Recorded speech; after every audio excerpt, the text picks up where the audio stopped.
Hey everyone, thanks for tuning in. It's time for the C3 stream.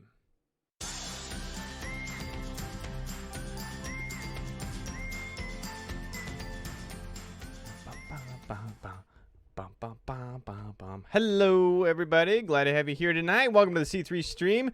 It's time for Tuesday night teaching, everybody. Get excited, grab some lemonade. You didn't melt today, did you? No? What, I was trying to think like what I drank today. I had hot coffee. I did have an iced coffee today. On a hot day, what is your favorite drink? Right now I just have some water with ice in it. But today it got hot, like really, really hot, which is kind of fun. It's nice to thaw out and just have a nice warm day, wasn't it? It was great. It was great. I'm sitting in my nice cool studio, coming to you for Tuesday night teaching. Welcome. If you're new to the stream and you're new to the Tuesday night teaching, we run kind of like 7:30 to, I don't know, I go long, don't I, guys? Like 8:30. I shoot for an hour. And we're doing learning, growing, education, biblical narrative. We are currently in week 2. If you didn't have a chance to go back and watch last week, no worries. I'll catch you up. But it's week 2 already of a series that we started called See Through the Scriptures. And what we're doing is we're taking a number of weeks to go through kind of a big picture, overarching narrative look at the Bible. So welcome. If this is your first time here or 100th time here, I haven't even done 100 of these, so it's not your 100th time. I know that much. So, yeah, hey, guys. Thanks for joining. The Jorgensons are here. Pam is here. People are here. Fabulous, guys. Thanks for coming. The See Through the Scriptures, some of you were asking about last time. If you go to crossways.org, crossways.org, then you'll find the materials. If you want the materials, it's up to you. You don't have to have them. I show you everything you need to have. In terms of like pictures and stuff. But if you want, there's some supplemental materials as we pick up kind of where we left off from last week. So if I do this right, I'm going to share my screen with y'all. Hi, Eric. The Atkinson man is here. Renee is here. Fabulous. Okay, I'm going to switch over. Boom, boom, boom, boom.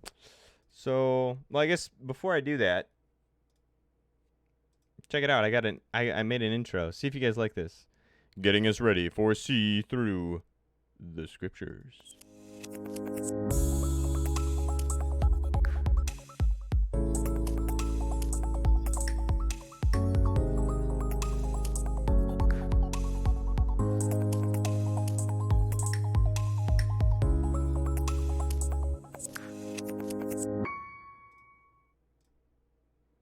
What do you think? Not too bad? That's kind of cool. So my software's working tonight, so that's good, everybody. You never know. You never know. So, oh, you know what? I forgot. I got a couple monitors for you guys. So hold on one sec so I can bring up my other stuff. Okay. So you guys can see all this. And then let's go big screen. Okay. So, yeah, we are doing week 2, See Through the Scriptures. This is some material by Harry Wendt. He's this famous, really smart dude. Is that fair? Can I say that? Crossways is great. They produce some great materials. They just do. And I appreciate a lot of what they do. They have a similar backdrop to my own in terms of theology and lens. And so that's part of the reason we're using them. So here's some copyright stuff. Go to their place and buy their stuff if you want more of their stuff. If you want to just follow along tonight, that's great. We are going to be picking up kind of where we left off last night. So I'm going to do 2 slides of recap, a little bit of teaching recap, and then we'll dive into some new content. So, yeah. Sound good? Do you have like an iced latte with you or something? This won't bore you. It won't. So, last week we started off and we began talking about all sorts of stuff, but really kind of the overarching, the idea behind this class, guys, just a reminder, is the overarching themes, the big picture. That's what we're looking for, is repetitive themes that we can trace out over a period of time to help us better understand the big cosmological narrative. That's a fancy way of saying it. But really looking at the Bible as a cohesive whole as opposed to a bunch of fragmented parts. We're looking for what are the big pieces that are stretching from beginning to end, and what are the big movements of God throughout the entirety of the narrative. So that's what we're trying to do. And last week we kind of laid some groundwork for us with recognizing and seeing how, one of the things that you'll notice when you read the Bible is that there are some repetitive rhythms is maybe a good way to say it. There's some rhythms that happen over and over and over again, and it tells us a lot both about God, and it tells us a lot about ourselves, humanity. It tells us a lot about the created order. So, here's a great example of this slide. This is, I think, one of the more helpful ones, in so much as it lays good groundwork for all that is to come. That is to say, cycles. And the cycles tell us specifically that, yes, there is brokenness in our lives. Here we have the word sin. Sin, again, is like a Christian word. It's something that we get in the Bible. It's talked about a lot in the Bible.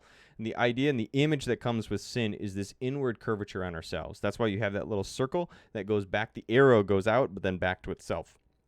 And sin is all about starting in one direction, but then curving back in and focusing on oneself.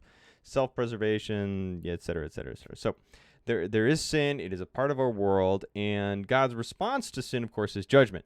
Because that sin, that inward curvature, is something that is outside of God's design, God's hope, God's aspirations for you and for me.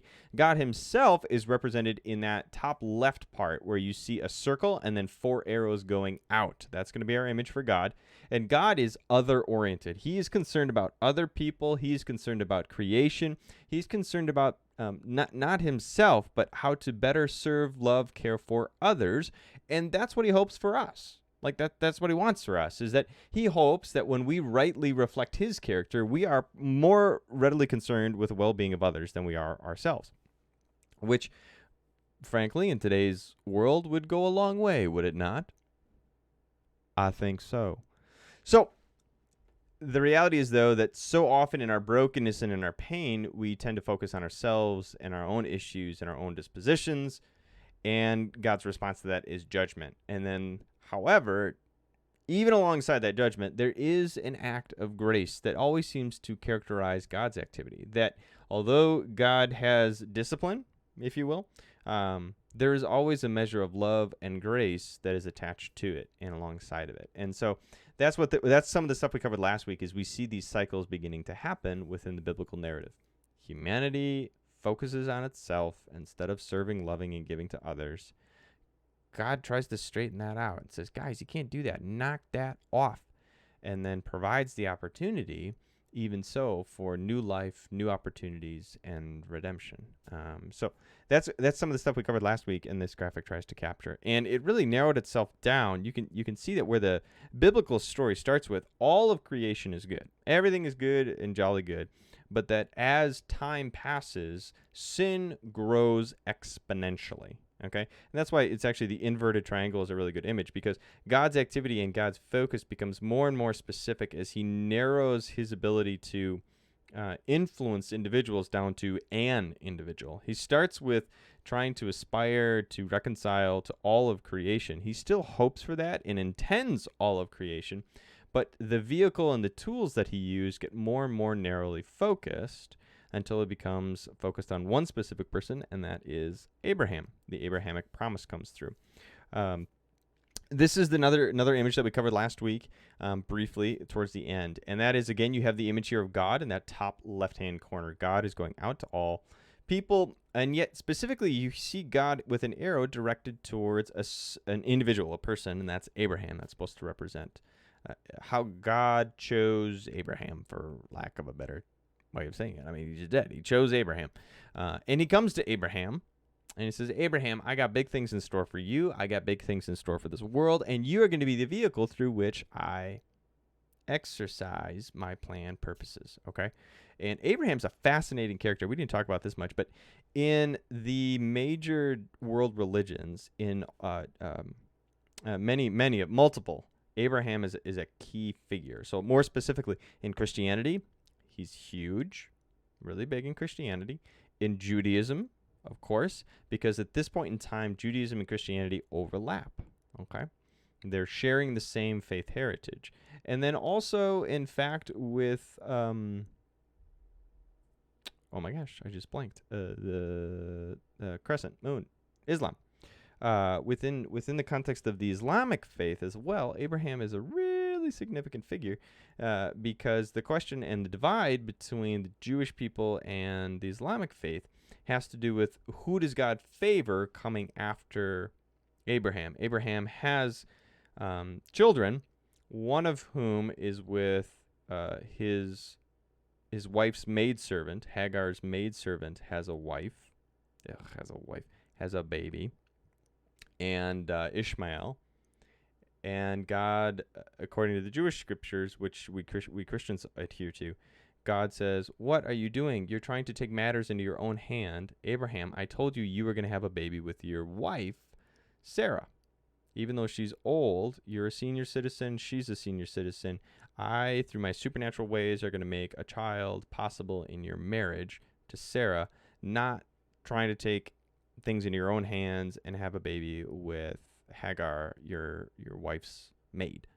And so Abraham has this child Ishmael, but then he follows that, then does have a child with Sarah, Isaac. And so the Jewish faith, the Christian faith, believe that God's blessing and ordinance, his providence, travels through the child of the promise, Isaac. The Islamic faith actually attaches itself to Ishmael and the belief that Ishmael is the one that actually God favors. And so that's a huge division in the faith practices and in the journey. So a little tidbit for you. After Abraham does have this child with Sarah, Isaac, we begin to see the possibility of all the things that God had promised to him. We see that in the future it's real, that it can happen because the promise is carried on. So, all right. The first thing God promises was land. The second thing was that he would have a big family. And the third thing is that he would be a blessing to the nations. And that's why you see those three things on the scroll, is that first and foremost, God promised Abraham that, hey, you and your descendants, you're going to inherit land. And you can see there a Jewish Star of David, and that's to represent ancient Israel, but more specifically Jerusalem. That's the location of Jerusalem. And then you see the squiggly black line there. That is the Dead Sea. That's the River Jordan. That's the important bodies of water in Israel to this very day. Hey, Joe joined us too. Hey, Joe. Yeah, and so that's one of the things that God promises is land. It's really big, really important. And to a nomadic sheep herder, land's kind of a big deal, guys. Like, not gonna lie. It's kind of a big deal to have land. So God promises land, and then he promises, of course, family, further descendants. The biblical story is really beautiful. There's this moment where God takes Abraham out of his tent, and he tells him to look up at the stars in the sky, and kind of this idea of you're going to have as many kids as you can see stars, right? It's kind of like saying there's as many sand kernels on the beach, your descendants will be that many, kind of thing, right? As many trees in a forest. And so the idea being that he's going to be a father of great nations. In fact, Abraham is a name change, and his name actually starts as Abram, but we all call him Abraham because by attaching that Abraham ending, he becomes father of many or father of nations. That's what the translation would have been in Arabic. And then lastly, we find, which has to do with his name, in fact. Great segue. Didn't even mean for that. But the last promise that God makes to Abraham is that Abraham will be a blessing to all nations, to all the world, that through Abraham, we are going to find he really will become a father to all nations. That is to say that in the Abrahamic promise, we see the kernels and the seeds of God's redemptive narrative found in Jesus. That you can trace back Jesus and the promise of Jesus, in fact, to the Abrahamic covenant here. That through Abraham and Abraham's descendants, you will find Jesus and the lineage of Jesus, and you will find the cocoon in which Jesus found himself, the place. The Jewish people were the context in which God made possible the messianic promise and the messianic reality coming into the world, right? So Abraham is the beginning of the Jewish people. And from that, of course, we get Jesus Christ. So very, very big in our faith, okay? And then a couple other things in the image here. You'll notice that there are some little idols. Is probably the best word. You guys see that? There's some idols there, and the idols are to remind us and to recognize that in ancient Israel, there is a whole host of religious activity happening. Okay, there's a whole host of religious activity that is happening in ancient Israel, and so the God that you and I know is one God of many gods in that context. A simple reality. Everybody was worshiping indigenous gods. And so for a God, a specific God, your God and my God, to lay claim and stake over Abraham is really significant over and against all the other gods that are out there. And then you have the smoking pot and incense in the middle, and that's got to do with the promise that God made that according to the ancient practices, God entered into this promise relationship based on historical agreements. Like we can go back and we can look at archaeology, and we find that what God did and the way that God did it is patterned after appropriate historical agreements. So that's all got to do with that. So let's see, anything else going on? Stream's holding strong, I think, so far. We're trying some new stuff tonight, guy, with some new software. So that's cool. Yeah, okay. So far, so good. Coolio. Okay. Here's a new image for you.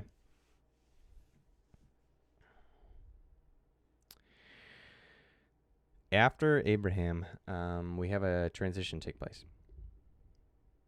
We have a next phase in the biblical narrative that's so significant is the Exodus story. And this is a really substantial, really big story.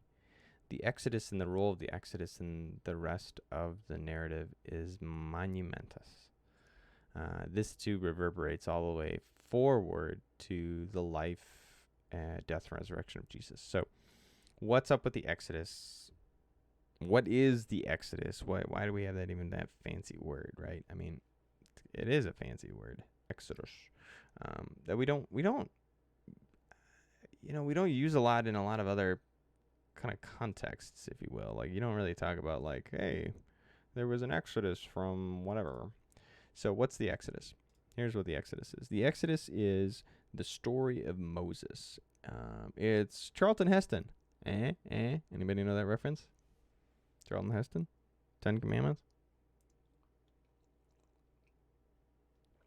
The Exodus is the next major benchmark in the Jewish narrative, and therefore the next major benchmark in the Christian narrative. And what you have is many, many generations after Abraham. If you follow the family tree through Isaac, you find eventually you get to the story of Joseph and the Technicolor Dreamcoat. Okay, for those of you who know the musical, it's based on a biblical story, believe it or not. And Joseph and his family eventually relocate to ancient Egypt. Joseph actually becomes a big, prominent figure in ancient Egypt. And eventually his family, which had been growing, right? Joseph had many brothers, and his brothers all had sons and daughters, and they had more sons and more daughters. And we find in the Bible just kind of sums it up that the Hebrew nation was born, if you will, the Jewish nation. At this time in the story, you don't really use the words Hebrew, and you don't really use the words Jewish prior to this. The term Judaism and Jewish came much, much later, but Hebrew begins to be appropriate when we get to the story of the Exodus. That the prominent rulers of the time, Pharaoh, which is why you have that image for Pharaoh. You can see how you have in the kind of the center top an image of an icon of Pharaoh. You've got the hat, you get the beard thing going on. And Pharaoh was obviously the main dominant power, the ruler of Egypt, and practiced not the Jewish faith, did not worship the God that you and I know from the scriptures, but rather worshipped a bunch of other gods, and in fact saw himself as divine. Okay? Complicated, but accurate. He saw himself and perceived himself as, in fact, a god. So Pharaoh rules Egypt, and somewhere along the way, the Bible just simply kind of, it's very vague, but somewhere along the way, Abraham's descendants become the laborers for Egypt. They become the forced laborers, aka slaves of Pharaoh. They become slaves to the institutions and the armies and the power of Pharaoh. And Pharaoh works them. He builds the pyramids on the backs of the Israelite people, the Hebrew people, the Hebrew nation. And yet things are getting so out of control. These Hebrews are having babies like rabbits, and birth control did not exist back then. So Pharaoh makes a call to say all the firstborn of the Hebrew nation will be killed. All the firstborn babies are to be terminated. So any baby under, I think it's like the age 3 or something, Pharaoh's soldiers flood the streets and start executing Hebrew babies. Youch! And one Hebrew mom runs to the water with her baby, and floats him along in a basket. Just kind of like, you can just picture this terrible moment where the mom literally places the child in a basket and pushes him out to sea, assuming that he's going to just drown, float along, and perish. But better than that, than his head be dashed by Pharaoh's soldiers. So she sends him on. Lo and behold, Pharaoh's own daughter is bathing in the stream in the river Nile, and sees this basket, hears this cry, and informs her servants to go get it. And inside that basket is a baby that she says, "Oh my gosh, I wanted one of these. I wanted a baby of my own." And so she adopts the child into her own household. That baby grows up, has an Egyptian name, Egyptian heritage, but is in fact Hebrew. And I am talking about, does anyone know? Do you know? Anybody who's seen The Prince of Egypt? Remember that Disney classic? I don't know, is that a Disney classic or not? Whatever. Is Moses. That's what we're talking about. We're talking about Moses. Incredible story. Moses is actually raised in Egyptian royalty, despite being a Hebrew. And it seems to be that people kind of know it. Like, people know he's a Hebrew, but he's, I don't know, Reformed Hebrew or something like that. And he's raised in the context of Pharaoh Egyptian royalty. Eventually, there's this kind of crisis of identity for Moses, and it gets violent. In fact, he has issues with the forced labor and the Hebrew people, and so he kills one of the slave laborers and disposes of the body. And yet somehow the secret gets out, and his own Hebrew people actually are the ones who kind of like condemn him and say, like, what, you think we didn't notice? Yeah, everybody knows you did that. And freaks Moses out, and he runs off into the desert, becomes a shepherd, getting back to the roots of nomadic living with Abraham. It is at this time that Moses has a theophany, a revelation experience with the living God. And God comes to Moses and says, "Moses, I choose you." Just like God came to Abraham in an astounding way, he does the same thing to Moses and chooses Moses to be the one who will take the narrative forward in the next big step of what God's doing in the world. So this poor, murderous, confused, messed up sheep herder named Moses becomes God's chosen instrument. And he stuttered. How do you like that? At first, Moses is like, "Nah, man. I ain't going." And God has this exchange with him. Moses has 3 major objections. His first objection is, there's no way, God, that anyone's going to believe me. There's no way that anyone's going to believe that I had an encounter with a God.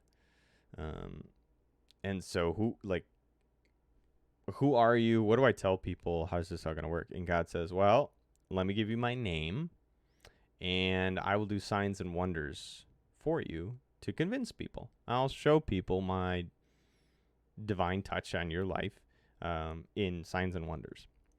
And then Moses says, well, okay, but I'm not qualified. I stutter. I've got issues. I'm not worthy. And God says, I'll go with you. I'll be with you every step of the way. Here's the staff. Here's all the, like, I will be with you, Moses. You're not going to be alone on this, bud. Okay, so you're going to be able to do signs and wonders for me, and I will bring my presence with you. And then finally you get down to the real bottom line, and Moses is like, I just don't want to do this. And God says, oh my goodness, Moses, look, I'm going to send with you your brother, Aaron, and Aaron will keep you on a straight and narrow, at least in the beginning. Give you a little jump start, if you will. And so you don't have to do this alone. So it's actually Moses and Aaron who bring the message to Pharaoh saying, hey, there's this God out there. His name is Yahweh, and he wants you to let his people go. There's this long, drawn-out, beautiful, actually, it's very graphic, and colorful narrative of plagues and stuff. You guys ever heard of the plagues? You guys know what I'm talking about? The plagues that God sends via Moses is impressive. He's got 10 of them. And, the plagues are not meant, how do I say this? The plagues and wonders, the signs and wonders, are indeed destructive. But what they really do is they convey and reveal the destructive behavior of humanity. Because Pharaoh won't let God's people go. Pharaoh won't release the Hebrew people from slavery. And so God keeps having to do these more and more signs and wonders. And so the signs and wonders are supposed to be the medium through which it exposes humanity's stubbornness, cold-heartedness, and humanity's refusal to recognize God's activity. Eventually, thank goodness, Pharaoh lets them go. But sort of. It's only kind of sort of, because the irony is he lets them go and then turns around and sends his soldiers off to them after them to kill him. I mean, it's not cool. It's not cool. So if you look at the graphic there, you can see God kind of busting up Pharaoh, and then you have God and the chain, like a circle of chains, and you have the area of Egypt. And that's to show and to signify that God is intervening in the life of the Hebrew people to release them and restore them. You guys know this, this story, let my people go. There's a bunch of songs and stuff about it. They take off. The Hebrew people finally take off. They get out of Dodge. It takes the last plague, sign, wonder is a really difficult one. It is the angel of death. Whoa. And the angel of death is actually pretty straightforward, in the same way that the Egyptian Pharaoh had killed all the firstborn of the Hebrews. Now the angel of death does the same thing for the Egyptians. Kills all the firstborn in Egypt. The caveat, if you will, is that the angel of death will pass over your house if he sees the blood of a lamb, the blood of a sheep, on the doorposts of your home. He will pass over. And this is where you get the famous Jewish ritual of Passover. It literally means pass over. Passover means the angel of death is passing over. That's where you get that from. So the angel of death passes over the homes of all of the Hebrew people, because Moses and Aaron run around and put lamb's blood on doorposts of all the Hebrew men and women. And Moses kind of says, this is it, guys. Sit in your homes, pray. The angel of death is passing over you. Make a little bit of bread. Don't even bother putting any yeast in it, because there ain't going to be time for it to rise. We're out of here tomorrow. And that's what happens. Moses leads the people of Israel, the Hebrew nation, out of bondage, out of slavery and captivity, as God had made the way. God paved the way so that Moses could deliver him. So Moses is just the instrument. God is really the actor here, exercising deliverance for God's chosen people, Hebrew people. And yet, this is one of the more famous scenes in the biblical narrative, is that Pharaoh, even after he says, fine, you can go, all the people, the Hebrew nation, start moving, collecting things. I mean, you get a picture of men and women with their livelihoods on their back. This is not fast. Men, women, old, young, all ages, carrying pots and pans and donkeys and livestock, and a large group en masse leaving the territory. And Pharaoh changes his mind. He says, take after him, just kill them all, get him back or whatever. But he regrets his decision, his final decision. And so at the Red Sea, the Hebrew nation turns and looks at Moses and says, oh my gosh, we got a Red Sea in front of us, big body of water in front of us. We got Pharaoh's armies behind us. What do we do now? And this is the famous image from, Charlton Heston, one of the famous images from many of the movies, where Moses stretches out his staff in his hand and God splits the Red Sea.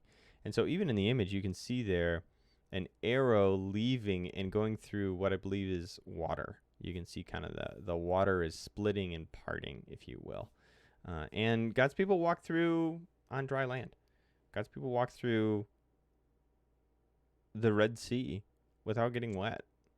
It's this astounding supernatural miracle. And this is the Exodus. It is exiting Egypt. It is deliverance. It is freedom. It is all that comes with being in slavery and bondage and finding on the next day God paving a way to new life. So Exodus is huge. I mean, there's so much here too in terms of imagery, like baptismal imagery, that you pass through the waters, which is really powerful and really cool too, for Christians particularly, right? Because we have this strong practice of baptism, that in baptism, before or prior to baptism, we are caught in the bondage and in the slavery to sin. We say that. We are in slavery to sin. We are in bondage, and we cannot free ourselves. And yet God intervenes on our behalf to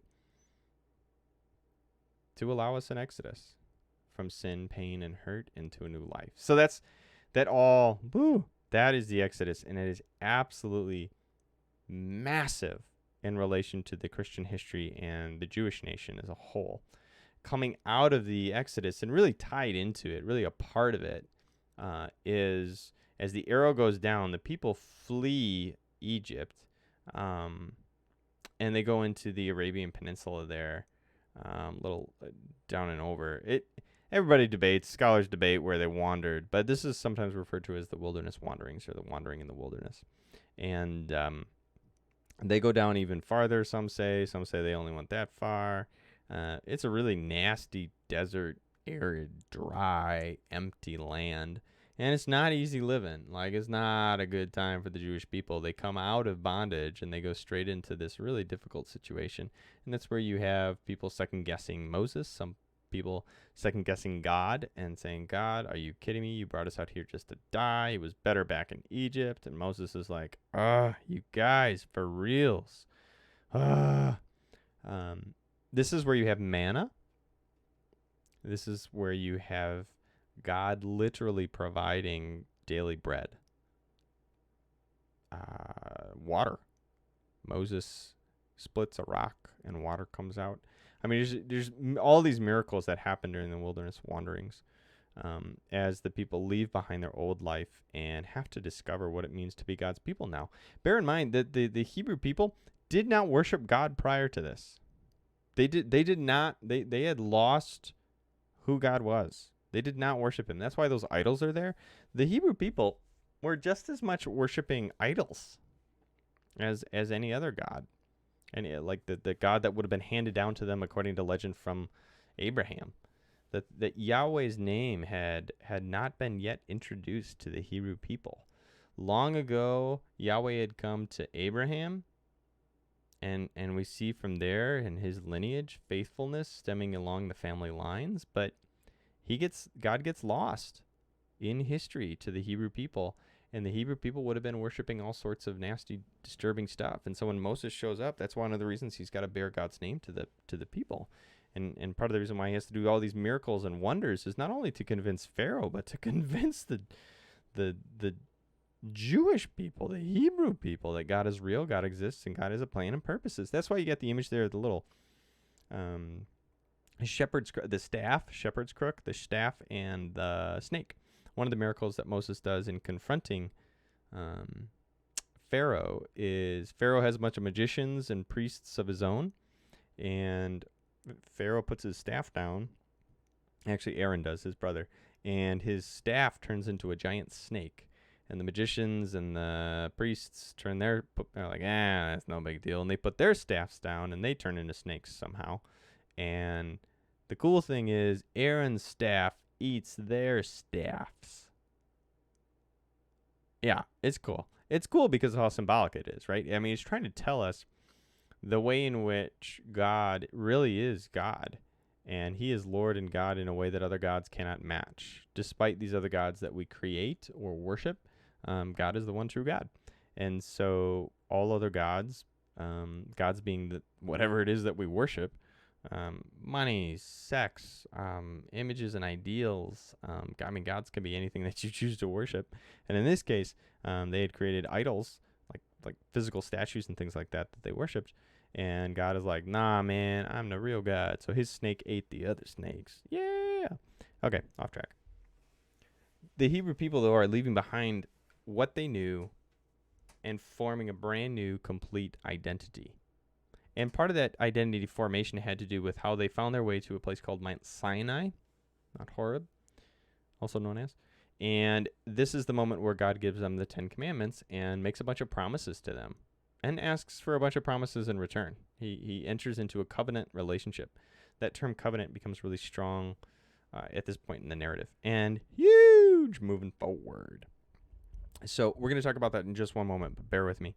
Because the covenant, the covenant that God makes with the Jewish people at the mountain is like, it says, look, this is what it means to be Hebrew.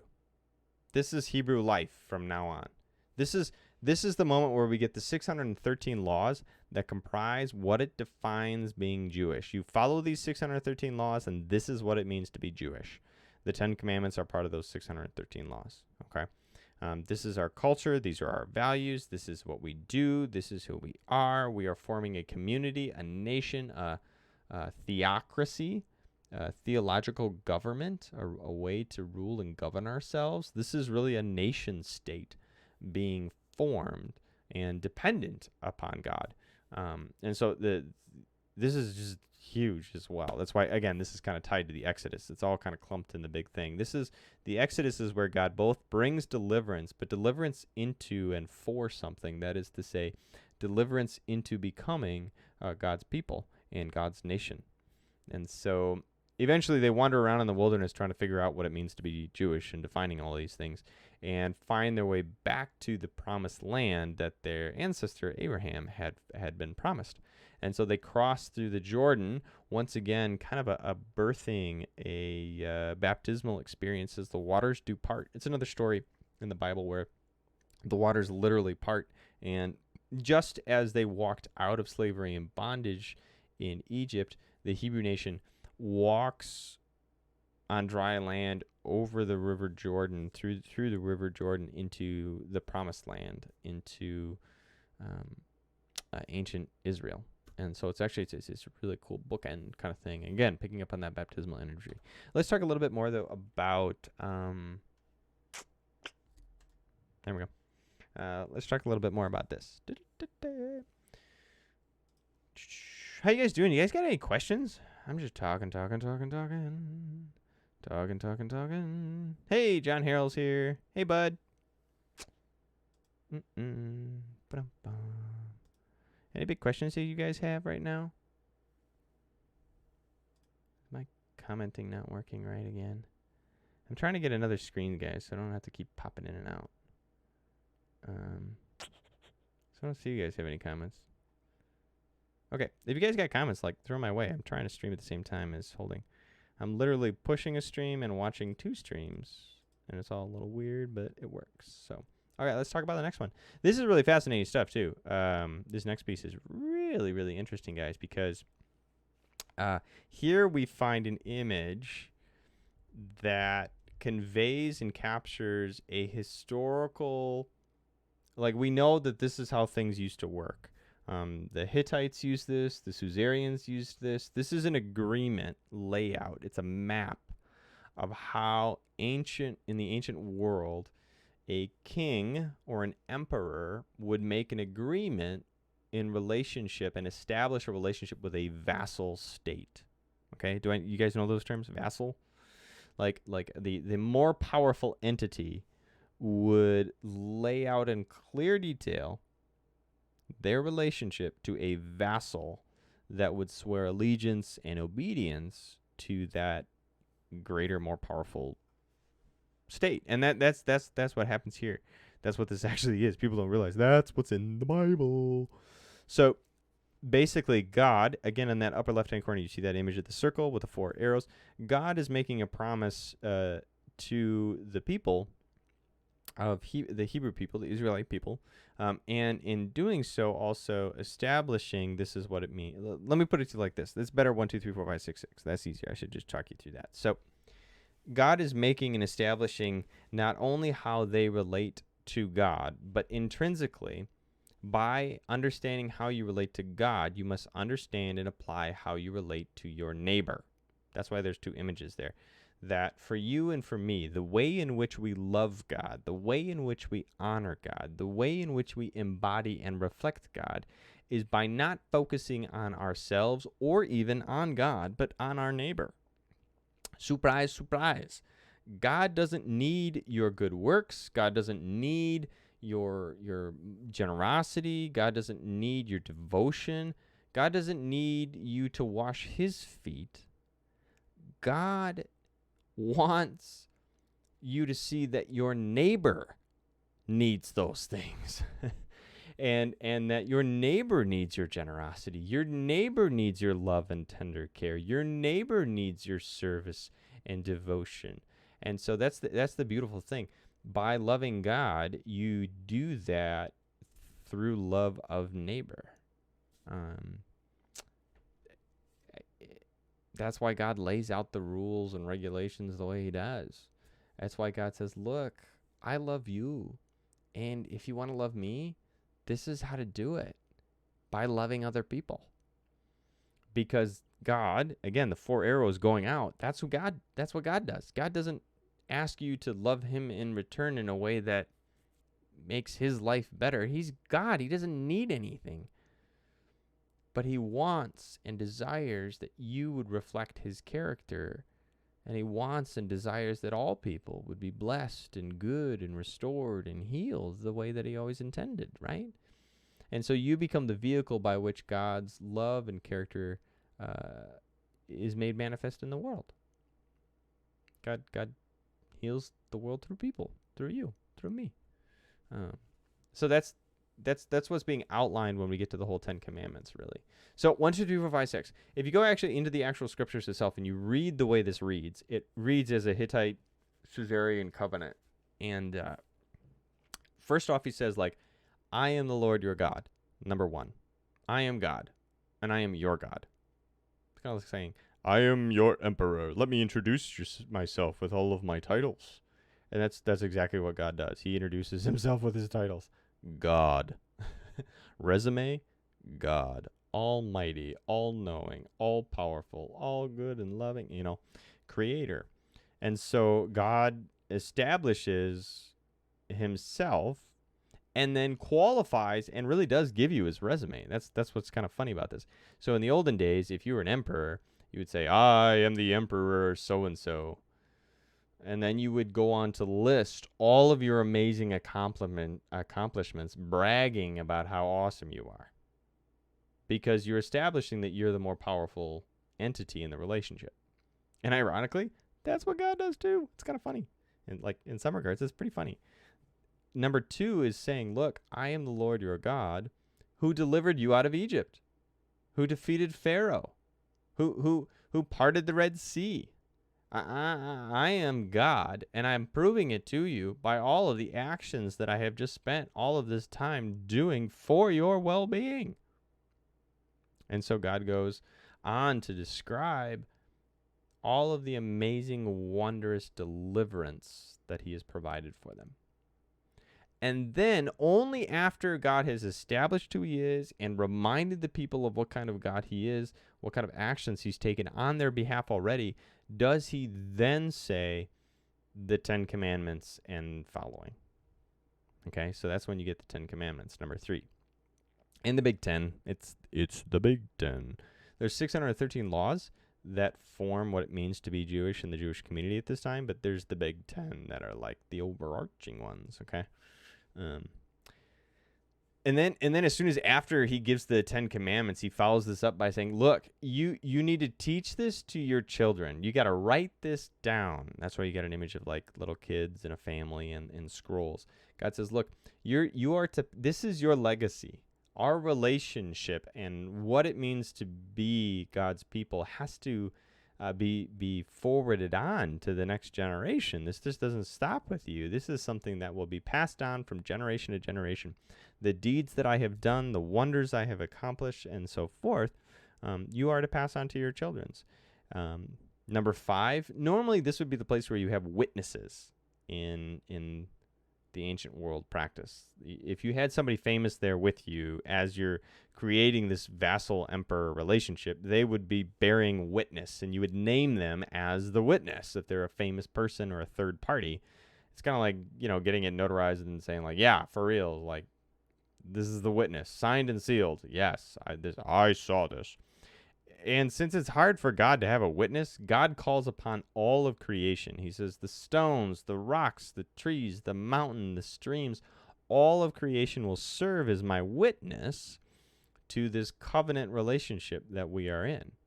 That I am your God, you are my people, I have done all these incredible things for you, and therefore I'm asking you to live accordingly. And pass it on to your future generations, and all of the earth is going to bear witness to our relationship. And then lastly, number 6, and here's a little bit of a qualifier kind of thing.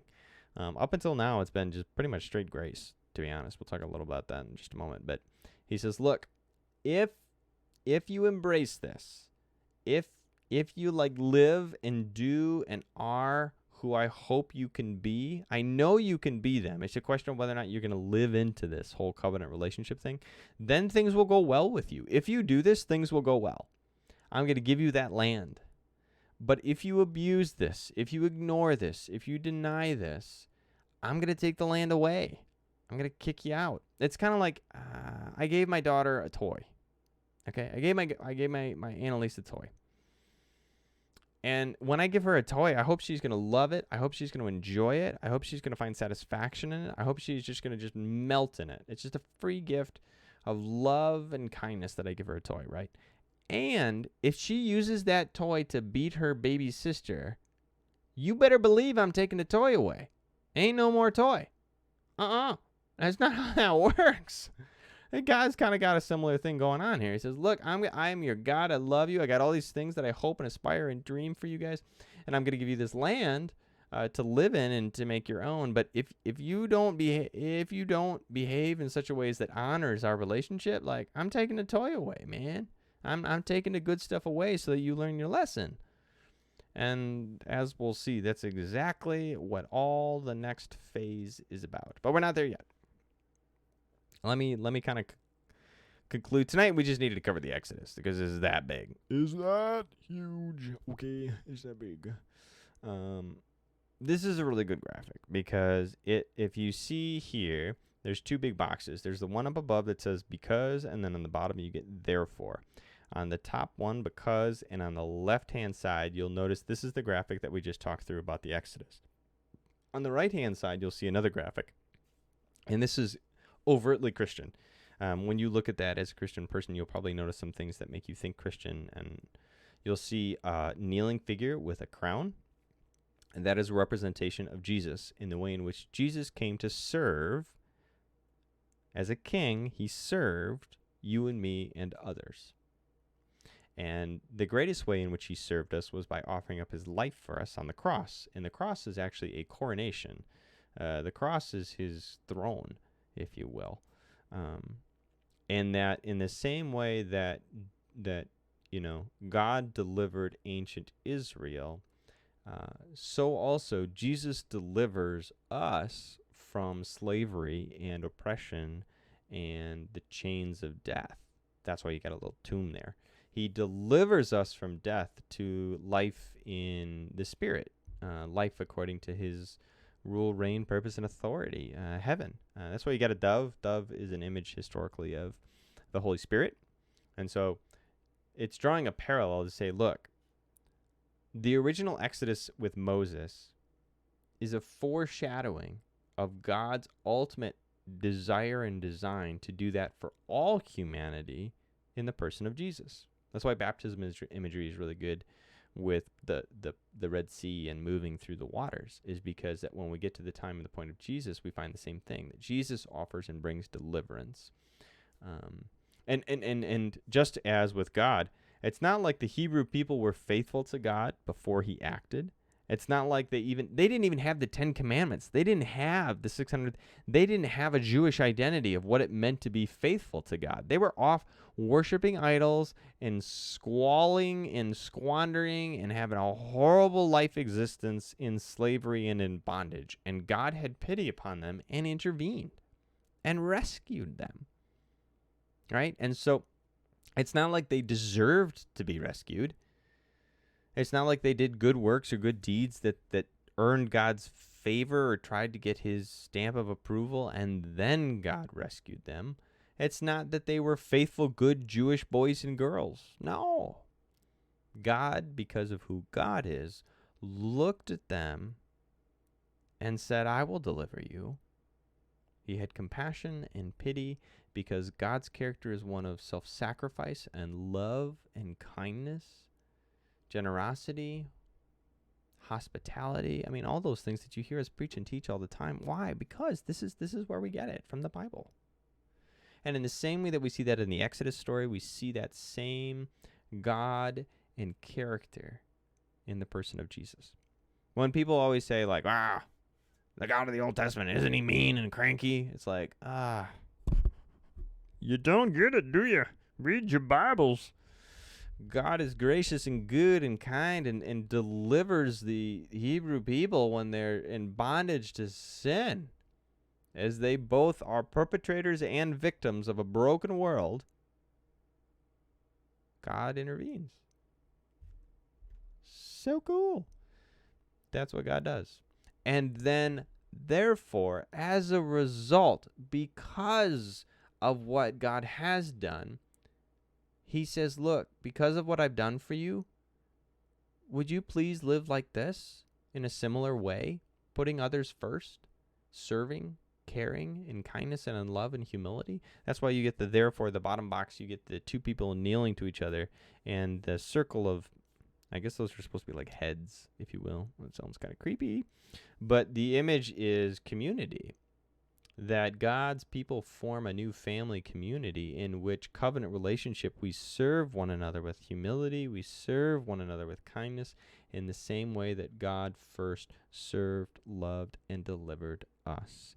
And this is what God has desired and designed all along, that we serve one another, and in doing so, by loving each other, we end up loving God the way God has loved us. And it's beautiful. Look at that, guys. Woo-hoo! Dun, dun, dun, dun. That's good stuff. What do we got next? Oh, okay. What's after that? Oh, okay. Okay, real quick, in like 4 minutes or less. After we get... So we moved through the whole Exodus thing, right? And this is the big phase, like Exodus. Huge in terms of... the Jewish people still celebrate Passover to this day. Did that tell you how big this is? Like, this is the key marker. There's a couple major movements in the biblical narrative, and that's what we're looking at. Abraham's promise, the Exodus, and then coming out of the Exodus, things get really hairy really fast. God's people, Moses is leading God's people all this time. He leads them all the time. But Moses did some really silly and foolish things, and God says, Moses, I'm going to bring you right up to the promised land, and then you're going to hand the reins over to Joshua, your heir. And Moses says, okay. And so Moses dies just on the other side of the Jordan River, overlooking. It's actually kind of beautiful. Moses dies looking at God's promised delivered land. God says, this is the land I'm going to give you and your descendants, Moses. Your labors over all these years, your labor and your time and your energy poured out for others has brought them to this place. And this is a land flowing with milk and honey, where they will be preserved, they will be protected, they will be able to call it their own. And in fact, I will go before you to lead out the indigenous nations that are living there. Okay? So well done, my good and faithful servant. And Moses dies overlooking the landscape of the future, the future that he was able to bring them to. It's pretty beautiful, actually. So he hands the reins over to Joshua. Joshua takes over. And believe it or not, there are actually two different accounts in the Bible of how the people entered the land of ancient Israel. In the book of Joshua, is kind of like if things had gone right. That's kind of the book of Joshua.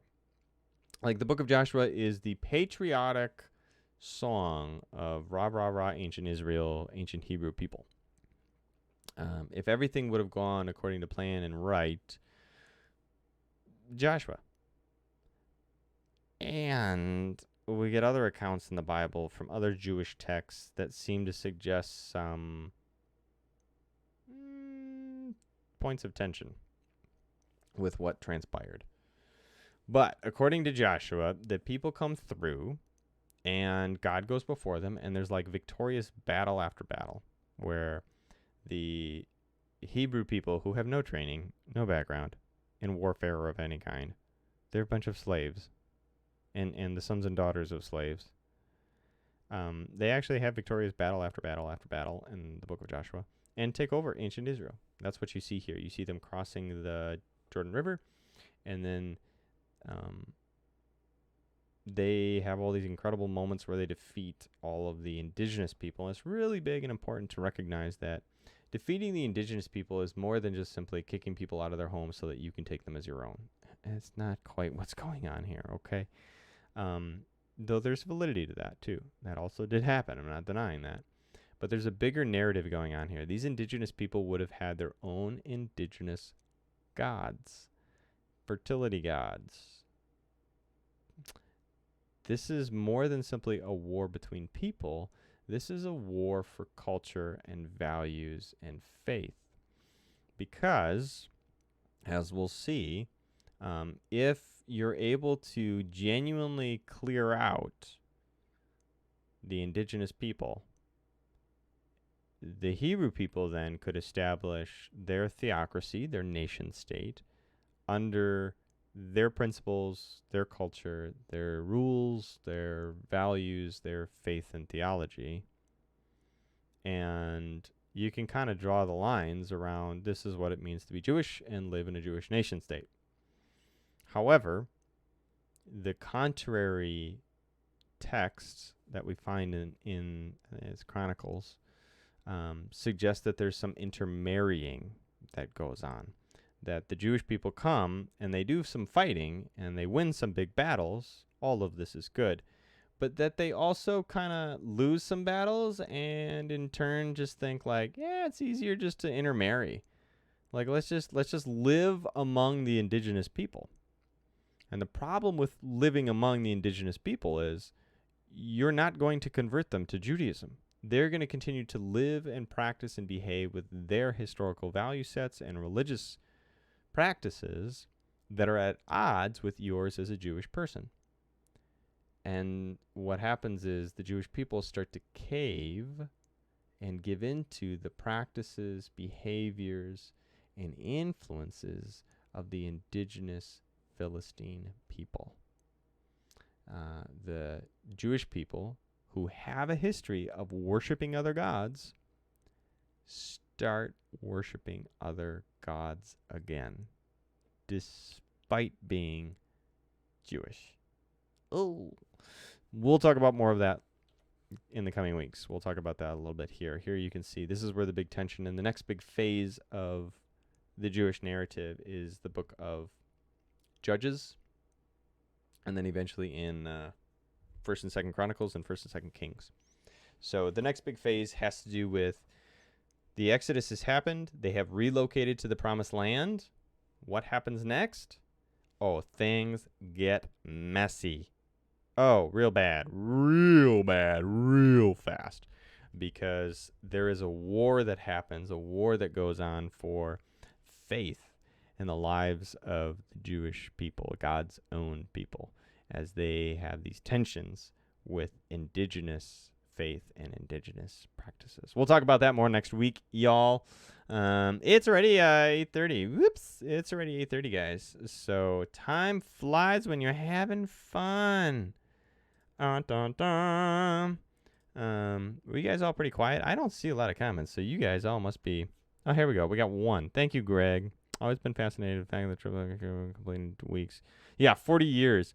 Time is weird in the Bible. So, time is kind of funky in the Bible when it says 40 years.